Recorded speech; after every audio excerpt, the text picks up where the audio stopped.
qui est né ici à Paris au moment où nous adoptions la loi enseignement supérieur et recherche. C'était à l'époque ma prédécessrice Geneviève Fioraso qui présidait.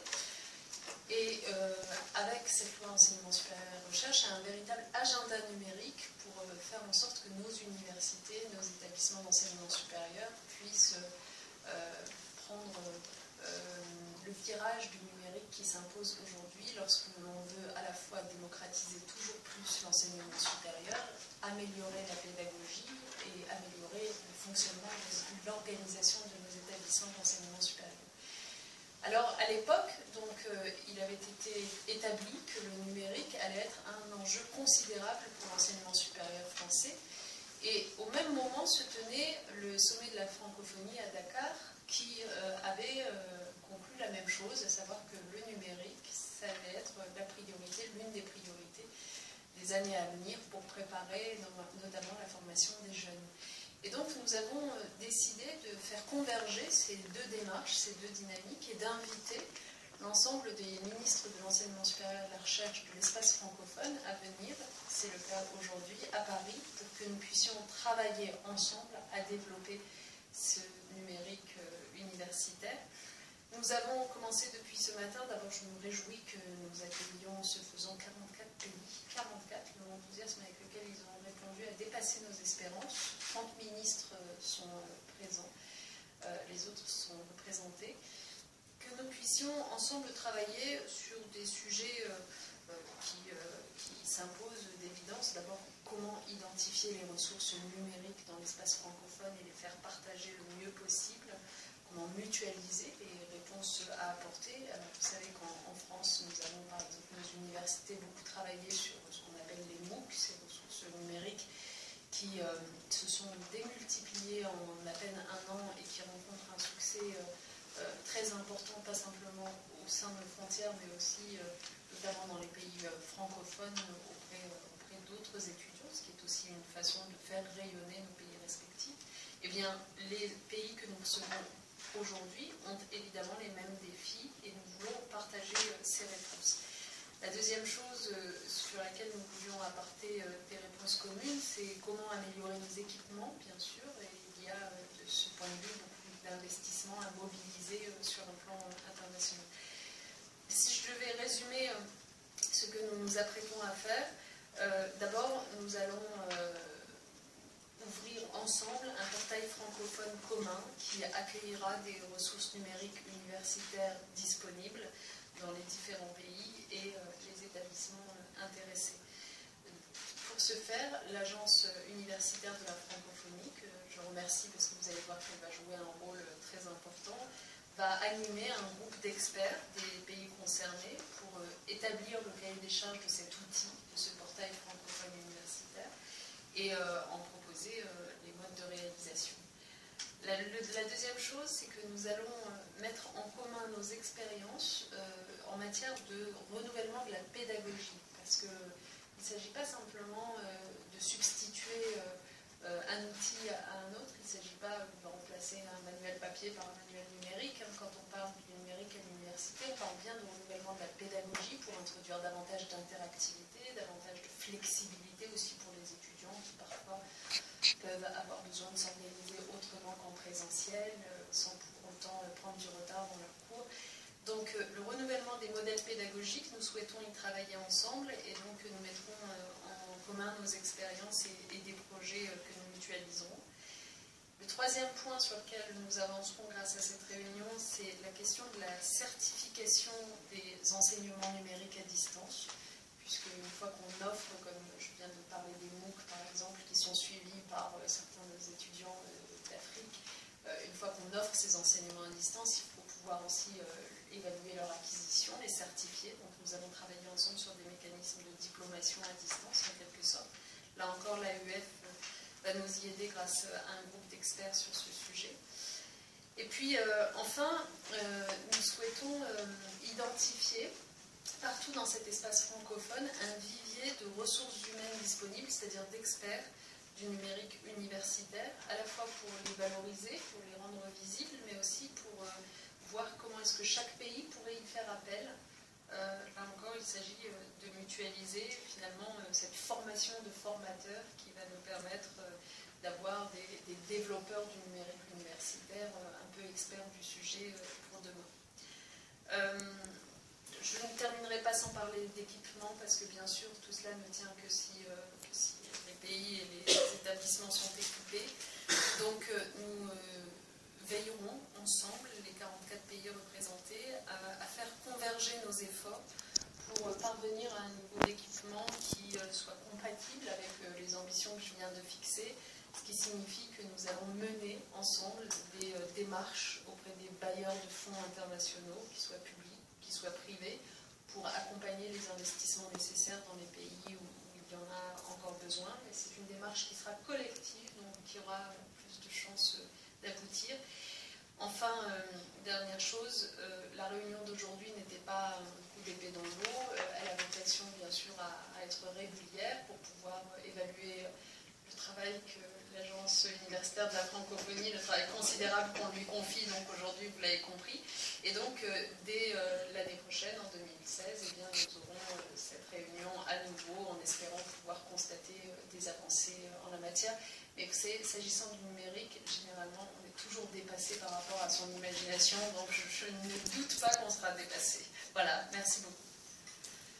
Merci. Vous savez, donc la secrétaire d'État à la francophonie, et je me bats pour une francophonie moderne, une francophonie dynamique, une francophonie de l'excellence. Une francophonie où nous pourrions repérer encore davantage des jeunes talents.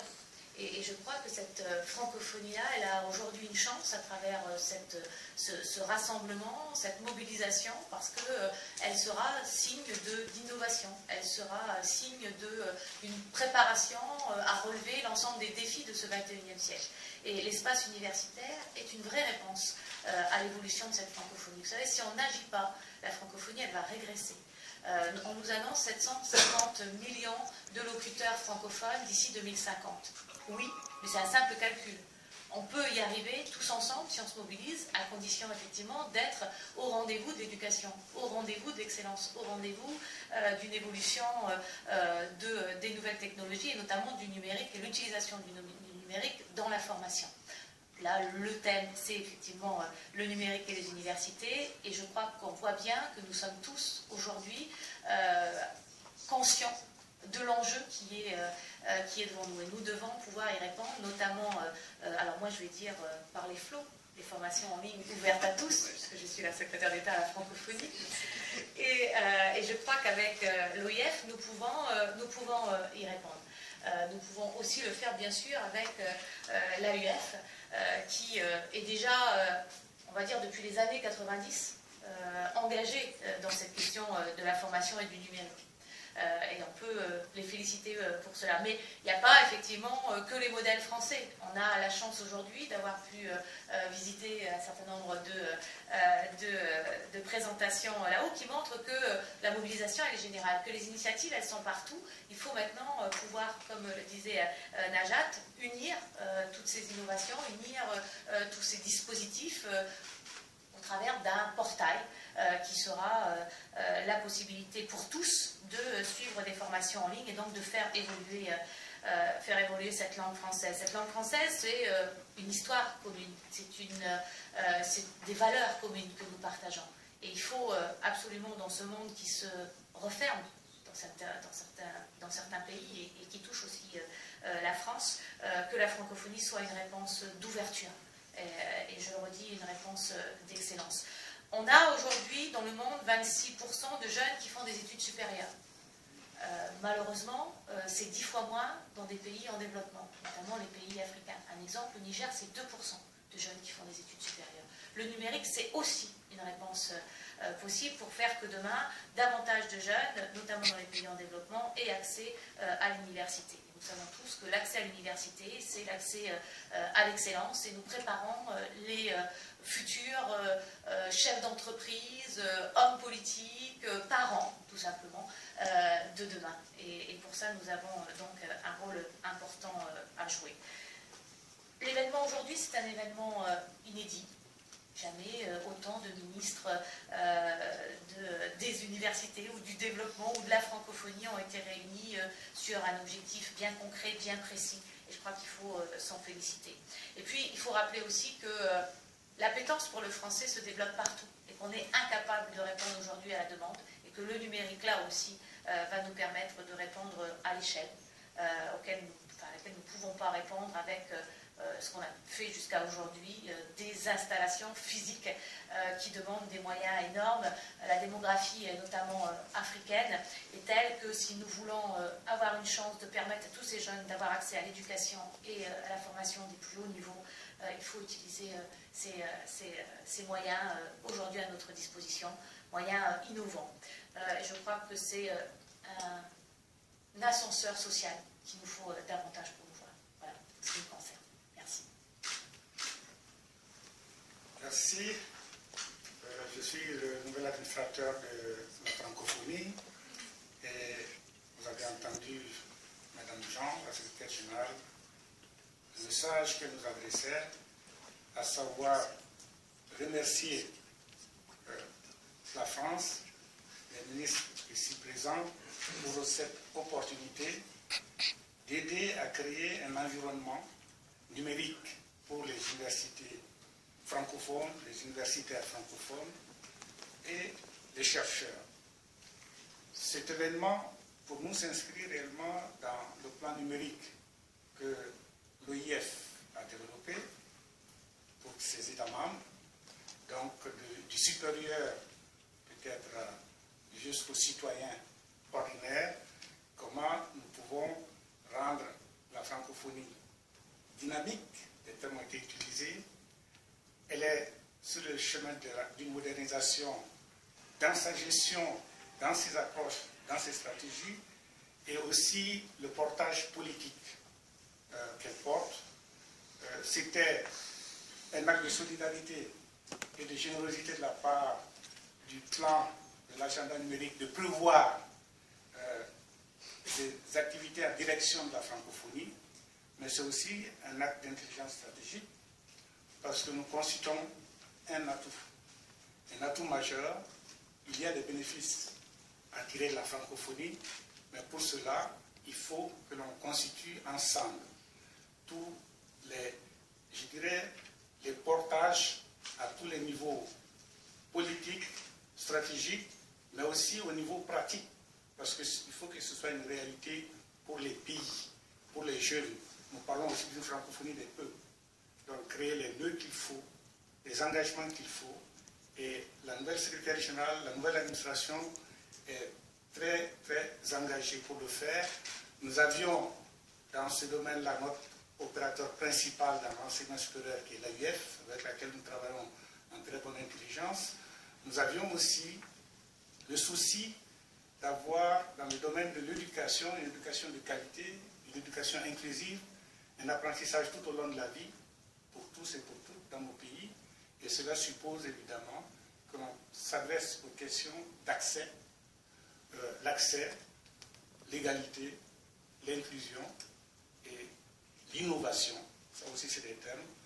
Et c'est pourquoi le sommet de Dakar a aussi adopté une stratégie économique, économique dans le sens de développement durable humain, mais économique aussi dans le sens des opportunités qui se créent dans les communautés pour les populations les plus défavorisées, tout autant que pour les entreprises, les jeunes, les femmes. Voilà donc, je pense, encore une fois, nous devons franchement saluer cette initiative-là qui est une première concrète et aussi exprimer le vœu que nous allons l'accompagner dans sa mise en œuvre dans notre merveilleux monde francophone avec notre outil que nous avions en partage, qui est le français. Et je suis bien content qu'on ait eu recours au CLOM et que nous allons bientôt amener aussi les syndicats à parler français et les médias aussi à parler un peu plus français. Je vous remercie. Tout a été dit très brillamment. Je terminerai par deux mots. La francophonie pour nous, c'est du dynamisme au service de la solidarité. Le dynamisme, nous l'avons montré. OIF, AUF, nous sommes saisis du numérique il y a plus de 25 ans. Dès que Internet a été créé, nous avons bâti des campus numériques, installé des campus, mis en place des formations à distance. Quand le CLOM a été créé, nous nous sommes saisis et nous avons été rejoints par l'histoire. Le pari a été tenu par la jeunesse qui s'est saisie du numérique et par les pays. Et la solidarité, je l'ai vu ce matin par la convergence étonnante des interventions des ministres. Ils ont tous vu les besoins. Comment y répondre? L'intérêt de la pédagogie nouvelle par le numérique, la pédagogie hybride. On a entendu le même discours. On a entendu le désir de travailler ensemble pour monter un portail, mettre en place des certifications, partager des contenus. La solidarité, elle va s'exprimer par le fait que nous allons monter un réseau dans ce domaine de la formation à distance, des clubs pour partager. Nous partagerons la langue, c'est bien le thème des sommets, nous allons partager le même désir d'utiliser le numérique au service du développement. Et l'Agence universitaire de la francophonie, qui est une association de 812 universités dans 105 pays, a pour mission de mobiliser au service des États et des gouvernements toute cette intelligence francophone. C'est un honneur pour nous de le faire. Je vous remercie. Quelques questions. Oui. Concernant les certifications, quel modèle vous allez prendre? Est-ce que vous ferez comme aux États-Unis, où les MOOC sont en train de devenir payants si on veut avoir la certification? Non, enfin, d'abord il y a un groupe d'experts, comme je vous le disais, qui, sous l'égide de l'AUF, va travailler sur cette question des diplomations et des certifications. Vous avez bien compris quel était l'état d'esprit dans lequel nous travaillions, ma collègue, et puis l'AUF comme l'OIF l'ont rappelé. L'idée, c'est d'accompagner dans l'espace francophone l'indispensable nécessité d'élever le niveau de qualification de la population, de toutes nos populations. Donc on est bien dans une ambition démocratique d'accès du plus grand nombre à l'enseignement supérieur et le numérique est là pour nous y aider.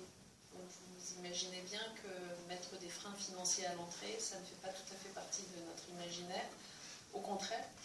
D'ailleurs, je ne sais pas si vous avez eu l'occasion de vous balader un peu dans les stands tout à l'heure, parce qu'il y a un certain nombre d'expériences qui sont déjà conduites, qui vous permettront de voir que les moteurs de recherche, les portails déjà un peu développés, les MOOCs, déjà développés, sont d'accès libre.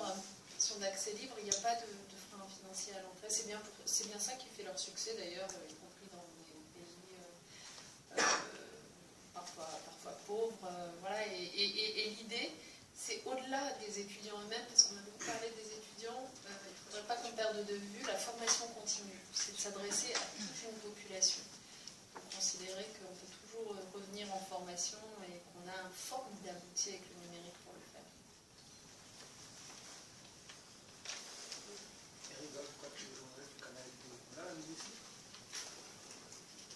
Eric Golf Quattro, journaliste au Canal de Madame la ministre, tout à l'heure vous parlez justement des pays pauvres et vous disiez qu'il ne faudrait pas que la finance soit un frein. Malheureusement pour l'Afrique subsaharienne, plus particulièrement au Cameroun qui est mon pays, l'accès à Internet a encore un coût. Alors que les pays africains, les universités africaines se développent encore sur le système LMD qui n'est pas encore mis en place, qui est certes mis en place mais qui n'a pas encore vraiment intégré. Aujourd'hui on parle du numérique quand on sait que l'accès à Internet aujourd'hui pour les pays subsahariens sont encore énormément chers. Comment quels sont les moyens, je reviendrai malheureusement sur les moyens que l'EF et vous allez mettre en place pour pallier justement à ces problèmes, parce que pour étudier, pour avoir accès à Internet, il faut payer. Vous avez raison, si vous me permettez, il faut repositionner aussi votre question dans l'année 2015. L'année 2015, c'est quoi? C'est une année où on veut écrire une histoire ou un monde avec moins de pauvreté et moins, parce qu'on lutte aussi dans cette année 2015 contre le dérèglement climatique, et il y a des grands rendez-vous. Addis Abeba avec le financement du développement. La définition des objectifs de développement durable à New York, ce grand programme pour les 15 ans, et au centre de ce programme, au centre de ces objectifs, il y a l'éducation. Et puis, il y a, dans cette année 2015, toute une concertation de lutte contre la pauvreté et de donner effectivement accès à tous, au plus grand nombre, l'accès à l'éducation. Et à travers les financements qui seront mis en place, et on peut parler de l'Agence française de développement, qui accompagne déjà un certain nombre de pays sur le volet éducation, et notamment accès à Internet et accès effectivement au numérique, déjà des programmes français, mais il y aura aussi des programmes internationaux. L'Europe a aussi ses programmes en la matière. Donc au-delà de ce rassemblement aujourd'hui, qui a effectivement un objectif de mobilisation, de création d'un outil commun, qui sera enrichi au fur et à mesure, le volet financier des choses, c'est aussi quelque chose qui peut s'accompagner, et nous mettons en place dans cette année 2015 des réponses financières à cette question.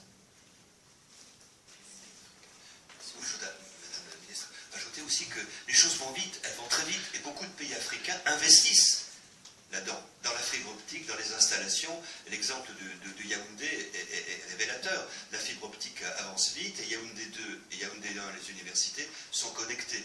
Donc, quand j'ai dit que nous avons été rattrapés par un dynamisme africain, c'est clair. D'année en année, on voit les capacités de connexion doublées ou triplées dans les pays africains de la part des ministres. Et ce matin, les ministres se sont engagés à aller encore plus vite. On a 30% de progression par an en Afrique aujourd'hui. Ben voilà, c'est ça. Il faut encore accélérer les